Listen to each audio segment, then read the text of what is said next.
फरार रवींद्र धंगेकर यांचा पोलिसांकडून शोध अजूनही सुरूच आहे। तर बिल्डरच्या आत्महत्येप्रकरणी रवींद्र धंगेकर आणि त्यांच्या पत्नीवर आरोप करण्यात येतात। पोलिसांकडून धंगेकरांसह 13 जणांचा शोध सुरू करण्यात आलाय। बिल्डरच्या आत्महत्या प्रकरणामध्ये धंगेकरांसह त्यांच्या पत्नीवर गुन्हा दाखल आहे आणि शोधासाठी पुणे पोलिसांची 2 पथकं रवाना झालेत। धंगेकर आणि त्यांच्या पत्नीचा जामिनासाठी अर्ज सुद्धा करण्यात आला असून जामीन अर्जावर उद्या सुनावणी होणार आहे। त्याआधी पोलीस अटक करण्याची सुद्धा धंगेकरांना शक्यता आहे।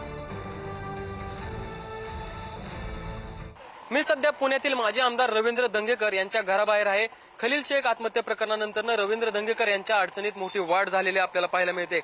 स्वारगेट पोलीस ठाण्यात धंगेकरांसह 14 जणांविरोधात गुन्हा दाखल करण्यात आला असून या प्रकरणानंतर धंगेकर आणि त्यांच्या पत्नीशी संपर्क होत नसल्याची माहिती समोर आली आहे।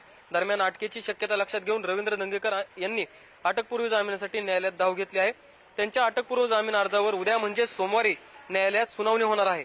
दुसरीकडे पुणे पोलिसांनी धंगेकरांचा शोध घेण्यासाठी विविध पथके रवाना केली आहेत। त्यामुळे या प्रकरणाकडे राज्याचं लक्ष लागून राहिलेलं आहे। या संपूर्ण प्रकरणाची सुरुवात बांधकाम व्यावसायिक खलील शेख यांच्या आत्महत्येनंतर झाली।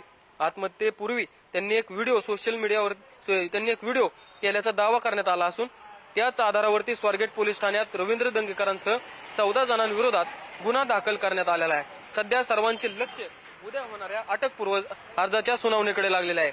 न्यायालयाच्या या सुनावणीपूर्वी पुणे पोलिसांनी जी पथकं रवाना केलेली आहेत, 14 पथकं रवाना करण्यात आलेली आहेत। 14 आरोपींचा शोध यामध्ये केला जातोय। सुनावणीपूर्वी पुणे पोलिसांना यांना अटक करण्यात यश मिळणार का हे पाहणे महत्त्वाचं असले तरी उद्याच्या सुनावणीकडे सर्वांचं लक्ष लागून राहिलेलं आहे।